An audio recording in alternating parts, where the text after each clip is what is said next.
ആ നിങ്ങളായിരുന്നു. ഇയാളത് ഏതൊക്കെ വേഷത്തിലേക്ക് വരുന്നു? എങ്ങനെയുണ്ട് ഇപ്പോഴത്തെ വേഷം? ഏത് വേഷം? യേശു.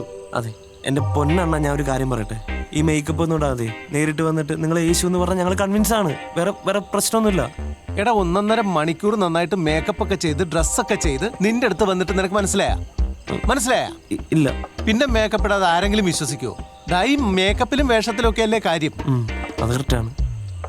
അല്ല നിന്റെ പ്രശ്നം എന്തായി? എടാ അവള് മാസ്ക് ഒക്കെ മാറ്റിയാ? അതൊക്കെ മാറി. പിന്നെ എന്തൊക്കെയുണ്ട് പുതിയ വിശേഷങ്ങൾ? അതെ, ഞാനൊരു കാര്യം കൂടി പറയട്ടെ. ഇനി എന്താണ് അടുത്ത വിഷമം? എനിക്ക് ഇനിയിപ്പോ എപ്പോഴാണോ ഒന്ന് കാണാൻ പറ്റുക? നമുക്ക് ഇവിടെ സെറ്റപ്പ് ചെയ്താലോ? ഇവിടെ വരുത്തിയാലോ? നല്ലായിരിക്കില്ലേ? ഇവിടെ പൊളിക്കും. ഇവിടെ ഒന്ന് പോയ. ഇതാണ് ഒരുത്തനും വിശ്വാസമില്ല. ദൈവമെന്ന് വിളിക്കും, ആർക്കും വിശ്വാസമില്ല. കഴിഞ്ഞ ആഴ്ച ഒരുത്തൻ കൊക്കേന്ന് താഴോട്ട് ചാടിയതാ. അവിടെ ഒരു വേരിന് പിടുത്തം കിട്ടി. എന്നിട്ട് ഈശോയെ തന്നെ വിളിച്ചോണ്ടിരിക്കുന്നു. ഞാൻ അവിടെ പാഞ്ഞു തന്നു. അവിടെ ചെന്നപ്പോഴത്തേക്ക് അവൻ ചോദിക്കാൻ ഞാൻ ആരാണെന്ന്. അടിപൊളി. ഞാൻ പറഞ്ഞടാ ചാടിക്കോ, ഈശോയാണെന്ന് പറഞ്ഞു. അപ്പൊ അവൻ ചോദിക്കാൻ മുകളിൽ വേറെ ആരെങ്കിലും ഉണ്ടോന്ന്.